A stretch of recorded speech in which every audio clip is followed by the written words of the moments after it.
Hi hello ನಮಸ್ಕಾರ ಸ್ನೇಹಿತರು. ಏನಪ್ಪ ಇದು ಬಿಗ್ಗೆಸ್ಟ್ ಟ್ವಿಸ್ಟ್ ಅನ್ನೋದು. ಓ ಮೈ ಗಾಡ್, ಮಗನೇ ಅಮ್ಮನ ಸಾಯಿಸ್ತಿದ್ದಾನೆ. ಏನಾಗ್ತದೆ ಅಲ್ಲಿ ಇದು ಎಲ್ವನ ಕೂಡ ತಿಳ್ಕೊಬೇಕು ಅಂದರೆ ಈಗಲೇ ನಮ್ಮ ಈ ಚಾನಲ್ನ ಸಬ್ಸ್ಕ್ರೈಬ್ ಮಾಡಿ, ಹಾಗೆ ಒಂದು ವಿಡಿಯೋವನ್ನು ಪೂರ್ತಿಯಾಗಿ ನೋಡಿ. ಇಲ್ಲಿ ಭಾನುಮತಿ ಪಕ್ಕ ಪ್ಲ್ಯಾನ್ ಮಾಡ್ಕೋತಾರೆ ತನ್ನ ಮಗಂಗೆ ಅಥಾರಿಟಿ ಕೊಡಿಸ್ಬೇಕು ಈ ಮನೆ ಮೇಲೆ ಅನ್ನೋ ಒಂದೇ ಕಾರಣಕ್ಕೆ ಅಧಿಕಾರ ಕೊಡಿಸ್ಬೇಕು ಅಂತ ಒಂದು ಮಾಸ್ಟರ್ ಪ್ಲ್ಯಾನ್ನೇ ಮಾಡ್ತಾರೆ. ಆ ಕಡೆ ಇಡೀ ಮನೆಯವ್ರಿಗೆ ಗೊತ್ತಾಗುತ್ತೆ ವಿಜಯ್ ಮಾಡ್ತಿರೋದು ಡ್ರಾಮಾ ನಾಟಕ.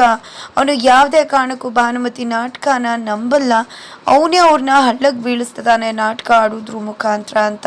ಈ ಕಡೆ ವಿಜಯ್ ಕೂಡ ನಾಟಕ ಮಾಡ್ತಿದ್ದಾನೆ. ಬಿಕಾಸ್ ನಮ್ಮ ಶತ್ರುಗಳನ್ನ ಪಕ್ಕದಲ್ಲೇ ಎತ್ಕೊಂಡ್ರೆ ಅವರ ಪ್ರತಿ ಹೆಜ್ಜೆನ ಕೂಡ ನಾವು ಅಬ್ಸರ್ವ್ ಮಾಡ್ಬೋದು. ಅದೇ ಕಾರಣಕ್ಕಲ್ವ ಅವಳು ಏನೇ ಅಂದ್ಕೊಂಡ್ರು ಕೂಡ ಯಾವುದು ಕೂಡ ವರ್ಕೌಟ್ ಆಗ್ತಾ ಇಲ್ಲ. ನಾನು ಅವ್ರ ಜೊತೆನೇ ಇದ್ಕೊಂಡು ಅವ್ರು ಎಲ್ಲ ಪ್ಲ್ಯಾನ್ನ ಕೂಡ ಸ್ಪಾಯ್ಲ್ ಮಾಡ್ತಾ ಇದ್ದೀನಿ. ನನ್ನ ಬೆನ್ನಿಂದ ಅವರೆಲ್ಲ ಏನು ಮಾಡ್ತಿದ್ದಾರೆ ಅಂತ ನನಗೆ ತುಂಬ ಚೆನ್ನಾಗಿ ಗೊತ್ತು ಅಂತ ಹೇಳ್ತಿದ್ದಾನೆ. ಅದಕ್ಕೋಸ್ಕರನೇ ನಾನು ನಾಟಕ ಮಾಡಿದ್ದು. ನಿಮ್ಗೆ ಹರ್ಟ್ ಆಗ್ತಿದೆ ಅಂತ ಗೊತ್ತಿತ್ತು, ಆದರೆ ನಾನು ಏನು ಮಾಡಲಿ, ನಮ್ಮವ್ರನ್ನ ಅವಳಿಂದ ಕಾಪಾಡ್ಕೋಬೇಕು ಅಂದರೆ ನಾನು ಅದನ್ನೆಲ್ಲ ಮಾಡಲೇಬೇಕಾಗತ್ತು ಅಂತ ಹೇಳ್ತಿದ್ದಾರೆ. ನೀವು ನಮಗೆ ಹೇಳಿದ್ರೆ ನಾವು ಕೂಡ ಸೇರ್ಕೊಂಡು ನಾಟಕ ಮಾಡ್ತಿದ್ವಿ ಅಂತ ಎಲ್ಲರೂ ಕೂಡ ಹೇಳ್ತಾರೆ. ಹೌದು, ಅನುಮಾನ ಬಂದರೆ ಏನು ಮಾಡೋದು, ಅದಕ್ಕೆ ಯಾವತ್ತೂ ಕೂಡ ಇಂಥ ವಿಶ್ವಗಳನ್ನ ಹೇಳ್ದೆ ನಾಟಕ ಮಾಡಬೇಕಾಗತ್ತೆ. ಈಗ ಭಾನುಮತಿ ಅವಳು ಆಡ್ತಿರೋ ನಾಟಕನ ನಾನು ನಂಬ್ಕೊಂಡಿದ್ದೀನಿ, ಅವಳು ಒಳ್ಳೆಯವಳು ಅಂತ ನಂಬ್ಕೊಂಡಿದ್ದೀನಿ ಅಂತ ತುಂಬಾ ನಂಬ್ಕೊಂಡ್ಬಿಟ್ಟಿದ್ದಾಳೆ ಅಂತ ಹೇಳ್ತಿದ್ದಾರೆ. ಹಾಗಿದ್ರೆ ನೀನು ನಮ್ಮ ನೆಕ್ಸ್ಟ್ ಮೂವ್ ಅಂತ ಕೇಳಿದಕ್ಕೆ ಇನ್ನೇನು ಮಾಡೋದು? ನಾವೇನಾದರೂ ಅವಳ ಜೊತೆ ನಾಟಕ ಮಾಡ್ತಾ ಇದ್ದಿದ್ರೆ ಖಂಡಿತ ನಾವು ಅವಳ ಜೈಲ್ಗೆ ಹಾಕ್ಸೋದಿದ್ರೆ ಮತ್ತೆ ಯಾವುದೇ ರೀತಿಯಲ್ಲಿ ಅವಳು ಖಂಡಿತ ಆಚೆ ಬರ್ತಾ ಇದ್ಲು. ಅದಕ್ಕೋಸ್ಕರನೇ ನಾನು ಇಷ್ಟೆಲ್ಲ ಮಾಡಿದ್ದು. ಹಾಗಾಗಿ ಅವ್ಳಿಗೆ ಏನೂ ಇಲ್ಲ, ಜಸ್ಟ್ ಒಂದು ಕೆಲಸ ಮಾಡ್ಬೋದಷ್ಟೇ.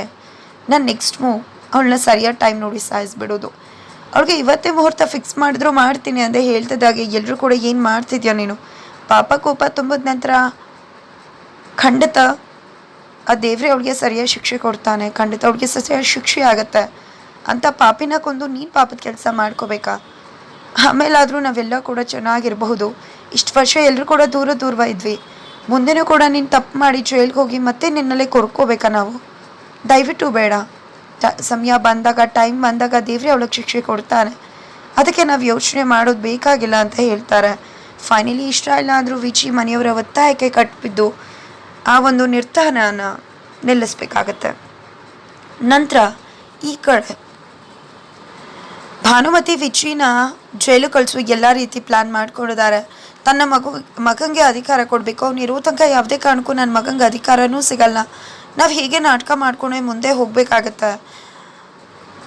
ಯಾಕೋ ಸೋಲ್ತಾ ಇದ್ದೀವಿ ಅಂತ ಅನ್ನಿಸ್ತದೆ. ಗೆಲ್ಲಬೇಕು ಅಂದರೆ ವಿಜುನ ಜೈಲು ಕಳಿಸೋದೆ ಒಂದು ಬೆಸ್ಟ್ ಪ್ಲ್ಯಾನ್ ಅಂತ ಅಂದ್ಕೊಂಡು ಒಂದು ಸಖತ್ ಮಾಸ್ಟರ್ ಪ್ಲ್ಯಾನ್ ಮಾಡ್ತಾರೆ. ಈ ಕಡೆ ಪೊಲೀಸವ್ರಿಗೆ ಮೀಡಿಯಾದವ್ರಿಗೆ ಒಂದು ವಿಡಿಯೋ ರೆಕಾರ್ಡ್ ಥರ ಮಾಡಿ ವಿಜುನನ್ನು ಕೊಲ್ಲೋಕೆ ಬರ್ತಿದ್ದಾನೆ, ಚುಚ್ಚಿಬಿಟ್ಟಿದ್ದಾನೆ ಹೊಟ್ಟೆಗೆ ಅಂತ ಹೇಳಿ, ದಯವಿಟ್ಟು ನನ್ನನ್ನು ಕಾಪಾಡಿ ಅಂತ ಹೇಳಿ ಎಲ್ಲ ರೀತಿಯ ಎವಿಡೆನ್ಸ್ ಕೂಡ ವಿಜಿ ವಿರುದ್ಧ ಮಾಡಿ ನಂತರ ಈ ಕಡೆ ವಿಜಿ ಅರೆಸ್ಟ್ ಆಗ್ತಿದ್ದಾಗೆ ಸೂರ್ಯಪ್ರಕಾಶ್ ಅವರ ಇನ್ನೊಬ್ಬ ಮಗ ತನ್ನ ಮಗ ಕಿರಣ್ಗೆ ಅಧಿಕಾರ ಸಿಕ್ಕತ್ತೆ ಅನ್ನೋದು ಅವರ ಪ್ಲ್ಯಾನ್ ಆಗಿದೆ. ಹಾಗಾಗಿ ಈ ಕಡೆ ಮಗಂಗೆ ಹೇಳ್ತಾರೆ ನೀನು ನನಗೆ ಚುಚ್ಚು. ಅಷ್ಟರಲ್ಲಿ ಪೊಲೀಸವರು ಎಲ್ಲರೂ ಕೂಡ ಬರ್ತಾರೆ. ನಂತರ ವಿಜಿ ಜೈಲಿಗೆ ಹೋಗ್ತಾನೆ. ನಂತರ ಎಲ್ಲ ಅಧಿಕಾರ ನಿಂಗೆ ಸಿಗುತ್ತೆ ಅಂತ. ಎಷ್ಟು ವರ್ಷ ನಮ್ಮ ವಿಜಿ ಜೈಲಿಗೆ ಹೋಗ್ಬೋದು ಅಂತ 5-6 ವರ್ಷ ಅಂತೂ ಖಂಡಿತ ಜೈಲಿಗೆ ಹೋಗ್ತಾನೆ ಅಂತ ಹೇಳ್ತಾರೆ. ಜೊತೆಗೆ ಈ ಕಡೆ ಅವ್ರು ಅಂದ್ಕೊಂಡಾಗೆ ನಾಟಕ ಕೂಡ ಮಾಡ್ತಾರೆ, ರೆಕಾರ್ಡ್ ಮಾಡ್ತಾರೆ, ಆಲ್ರೆಡಿ ವಿಡಿಯೋನು ಸೆಂಡ್ ಮಾಡಿದ್ದಾರೆ. ನಂತರ ಈ ಕಡೆ ಚಾಕು ತಗೊಂಡು ಚುಚ್ಚೋದಷ್ಟೇ ಬಾಕಿ ಮಗ. ಅಂದರೆ ಸಿಂಪಲ್ಲಾಗಿ ಚುಚ್ಚೋದಷ್ಟು ಯಾವುದೇ ರೀತಿ ತೊಂದರೆ ಆಗದೆ ಇರೋ ಹಾಗೆ. ಆದರೆ ಒಂದು ದೊಡ್ಡ ಚಾಕುನೇ ತಂದಿದ್ದಾರೆ. ಕಿರಣ್ ಇದನ್ನು ನೋಡಿದೆ, ಏನು ಮಾಡ್ತಿದ್ದೆ ಕಿರಣ್, ಇಷ್ಟು ದೊಡ್ಡ ಚಾಕು ಯಾಕೆ ಬೇಕಾಗಿತ್ತು ಅಂದಾಗ ಡೀಪಾಗಿ ಹೋಗ್ಬೇಕಲ್ವಮ್ಮ, ರಕ್ತ ಬರಬೇಕಲ್ವ, ಹೊಟ್ಟೆಗೆ ಹೋಗ್ಬೇಕಲ್ವ ಅಂದಾಗ ಅದು ಏನಾದರೂ ತುಂಬ ಒಳಗಡೆ ಹೋದರೆ ತುಂಬ ಡ್ಯಾಮೇಜ್ ಆಗಿ ಬೇರೆ ಪ್ರಾಬ್ಲಮ್ಸ್ ಎಲ್ಲ ಕ್ರಿಯೇಟ್ ಆಗುತ್ತೆ. ಇದರ ಅವಶ್ಯಕತೆ ಇಲ್ಲ, ಒಂದು ಸುಮ್ಮನೆ ಚುಚ್ಚಿದ್ರೆ ಆಗ್ತಿತ್ತು ಅಂತ ಹೇಳಿದಕ್ಕೆ ಅಮ್ಮ ಡೀಪಾಗಿ ಹೋಗಿ ನೀನು ಸಾಯ್ಬೇಕಲ್ವ, ನೀನು ಸತ್ರೆ ತಾನೆ. ಇದು ಎಲ್ಲದಕ್ಕೂ ಕೂಡ ಸರಿಯಾದ ಅರ್ಥ ಸಿಗೋದು.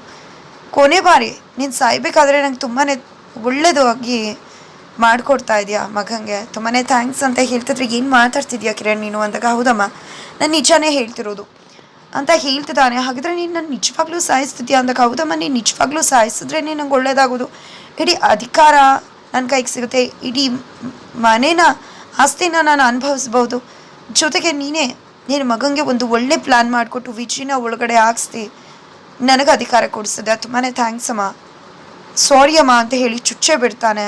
ಏನು ಮಾಡಿಬಿಟ್ಟೆ ಕಿರಣ್ ನೀನು ಅಂದಾಗ, ನೀನೇ ಹೇಳ್ಕೊಟ್ಟಿದ್ದಲ್ಪ ಅಮ್ಮ, ಇದೆಲ್ಲ ನಿಂದೆ ತಾನೇ ಪ್ಲ್ಯಾನ್, ನಿನ್ನ ಹೊಟ್ಟೆಲೇ ಹುಟ್ಟಿ ನಿನ್ನ ಹಾಲೇ ಕುಡಿದು ಬೆಳೆದು ಬಂದಿರೋದು ಅಂದಮೇಲೆ ನಿನ್ನ ಬುದ್ಧಿ ಬರೆದು ಇನ್ನೇನು ಬರುತ್ತೆ.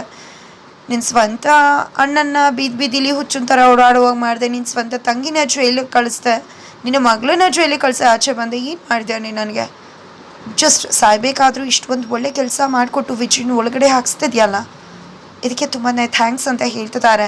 ಅಷ್ಟರಲ್ಲಿ ವಿಜಿ ಮನೆಯವರೆಲ್ಲರೂ ಕೂಡ ಬರ್ತಾರೆ. ಯಾವುದೇ ಕಾರಣಕ್ಕೂ ಮನೆಯವ್ರಿಗೆ ನಮಗೆಲ್ಲ ವಿಷಯ ಗೊತ್ತಾಗಿದೆ, ನೀನು ನಾಟಕ ಮಾಡ್ತಿದ್ಯಾ ಅನ್ನೋದು ಭಾನುಮತಿಗೆ ಗೊತ್ತಾಗಬಾರ್ದು ಅಂತಲೇ ಹೇಳ್ತಿದ್ದಾರೆ. ಪಾಪದ ಕೂಡ ತುಂಬದ ಮೇಲೆ ಖಂಡಿತ ದೇವ್ ಶಿಕ್ಷೆ ಕೊಡ್ತಾನೆ ವಿಜಿ ಅಂತ ಹೊರಗಡೆನೆ ಮಾತಾಡ್ತಿದ್ದಾರೆ. ಅಷ್ಟರಲ್ಲಿ ಈ ಕಡೆ ಭಾನುಮತಿ ಪ್ಲೀಸ್ ನನ್ನನ್ನು ಕಾಪಾಡು ಅಂದರೂ ಕೂಡ ಮಗ ಕಾಪಾಡ್ತಿಲ್ಲ, ಎಂಥ ಮಗನಿಗೆ ಜನ್ಮ ಕೊಟ್ಬಿಟ್ಟೆ ಅಂತ ಕಣ್ಣೀರು ಹಾಕ್ತಿದ್ದಾರೆ.